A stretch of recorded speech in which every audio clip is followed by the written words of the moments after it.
10 days course, 7 days course, 15 days course, 1 month course, crash courses అని రకరకాల courses introduce చేస్తున్నారు. ఈ కోర్సెస్ అసలు ఎంతవరకు నమ్మాలి? జాబ్ ప్లేస్మెంట్ ఇవ్వగలుగుతారు. ఐఐటి ఐఎంలో 100% లేనప్పుడు ఒక నార్మల్ ట్రైనింగ్ ఇన్స్టిట్యూట్ ఇవ్వగలుగుతారు. ప్రాక్టికల్ అది పాసిబుల్ ఏనా? చూడు,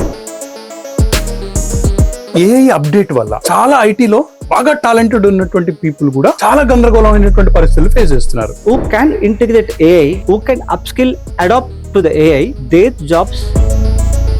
నిన్న కాక మొన్న వచ్చినటువంటి ఏఐ అప్డేట్ కాకపోవడం వల్ల వాళ్ళ జాబులు తీసేటువంటి పరిస్థితి. దీన్ని ఏ విధంగా చూడాలంటారు? ఎమోషనల్ గా జాబ్ అయినప్పుడు జాబ్ పోతుంది అనే దానికన్నా ప్రాణాలు పోతున్నాయి అనేది. రాబోయే రోజుల్లో మెంటర్ అనే వాళ్ళు చాలా కీలకంగా ఉండబోతున్నారు. There is no replacement. Definite గా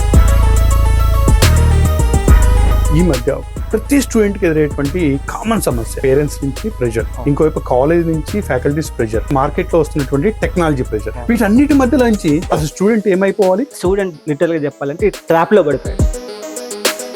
ఒక ఐటీ ఎంప్లాయ్ కి ఆర్కేట్ ల్యాబ్స్ నుంచి మీరు ఇచ్చేటువంటి సజెషన్స్ కానీ టిప్స్ కానీ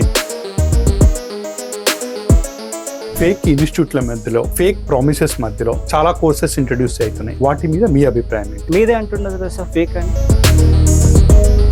టెక్ పీపుల్ కి ఆర్కేట్ ల్యాబ్స్ నుంచి ఒక భరోసా ఇవ్వాలి అంటే ఏం భరోసా ఇస్తారు?